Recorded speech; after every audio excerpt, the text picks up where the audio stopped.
தாய் தமிழ் உறவுகளுக்கு வணக்கம். பல்டி சம்பத்தையா சௌக்கியமா?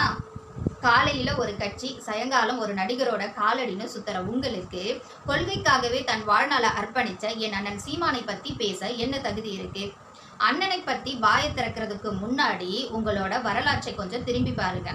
தமிழ் மண்ணுக்காக உழைக்கிற என் அண்ணனை பத்தி பேச ஒரு துளி தகுதி கூட உங்களுக்கு இல்லை.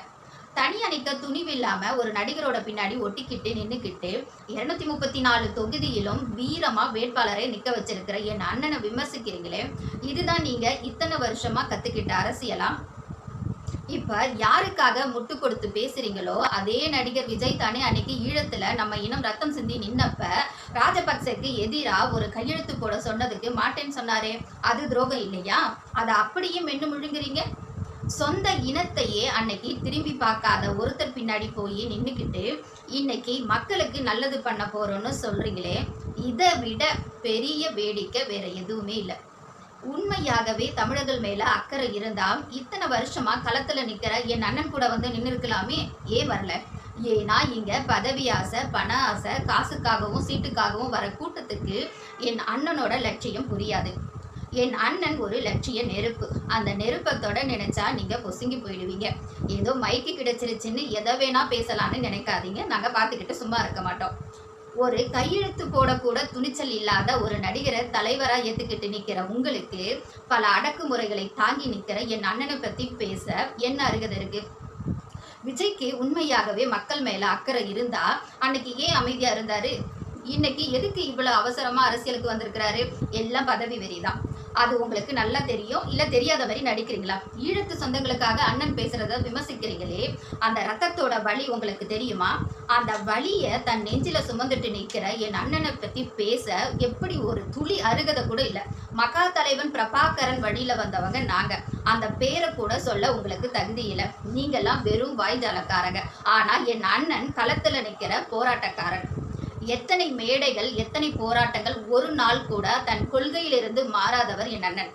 ஆனா நீங்க ஒவ்வொரு தேர்தலுக்கும் ஒவ்வொரு கூடாரத்துக்கு தஞ்சம் புகிற உங்களுக்கு இதெல்லாம் எப்படி புரியும்? உங்களை பார்த்தா ஒரு பழமொழி தான் எனக்கு ஞாபகத்துக்கு வருது. ஆடி காத்துல அம்மியும் நகரும். ஆனா இந்த சகுனி சம்பத்தையா எல்லா பக்கமும் நகர்வாருங்கிற கதையா இருக்கு உங்க அரசியல். இன்னைக்கு ஒரு நடிகருக்கு பின்னாடி நிற்கிற நீங்க நாளைக்கு யார் பின்னாடி போவீங்கன்னு உங்களுக்கே தெரியாது. சம்பத்தையா அவர்களே, நேருக்கு நேர் கேட்கிற பதில் சொல்லுங்க.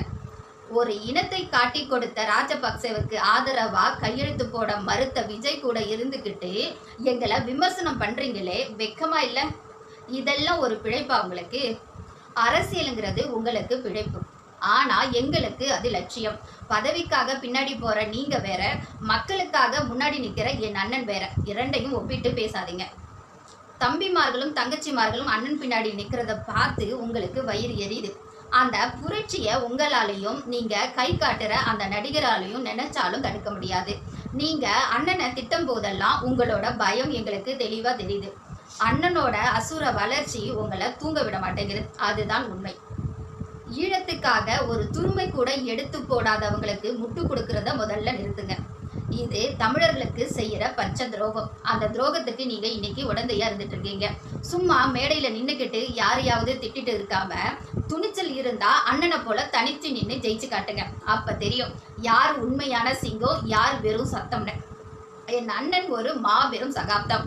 நரிகள் எல்லாம் சேர்ந்து உலகிட்டா சிங்கம் பயந்துடாது, இன்னும் வேகமா தான் பாயும். அந்த பாய்ச்சலை நீங்க பார்க்கத்தான் போறீங்க. சம்பத்தையா, நீங்க யார என் அண்ணனை பத்தி பேச போய் ஒரு நடிகன் பின்னாடி போய் நின்றுட்டு மற்றவங்களை பத்தி பேசுறது தான் உங்களுக்கு பிழைப்பா? இதெல்லாம் ஒரு அரசியலா? சினிமாவில் நடிக்கிற மாதிரி அரசியல்ல நடிக்க முடியாது. அண்ணன் பேசுற ஒவ்வொரு வார்த்தையும் தமிழ் மண்ணோட ரத்தம். உங்களை மாதிரி நடிகர் பின்னாடி போறவங்களுக்கு அது என்னைக்கும் புரியாது. இப்போதைக்கு இது போதும். ஆனா உங்க பேச்சு மாறலன்னா உங்களோட ஒவ்வொரு பழைய வேஷத்தையும் மக்கள் முன்னாடி நாங்க உரிச்சு வைப்போம். சிங்கம் கிளம்பிருச்சு, இனி நரிகள் எல்லாம் ஓட்டம் பிடிக்க வேண்டியதுதான். என் அண்ணன் சீமானின் அரசியல் வேகம் உங்களை காணாமல் போக செய்யும் பாருங்க. இனிமேலாவது மரியாதையா பேச கத்துக்கங்க. என் அண்ணன் ஒரு வரலாற்று நாயகன். அவரை விமர்சிக்கிற அளவுக்கு உங்களுக்கு இன்னும் தகுதி வரல. நன்றி, வணக்கம்.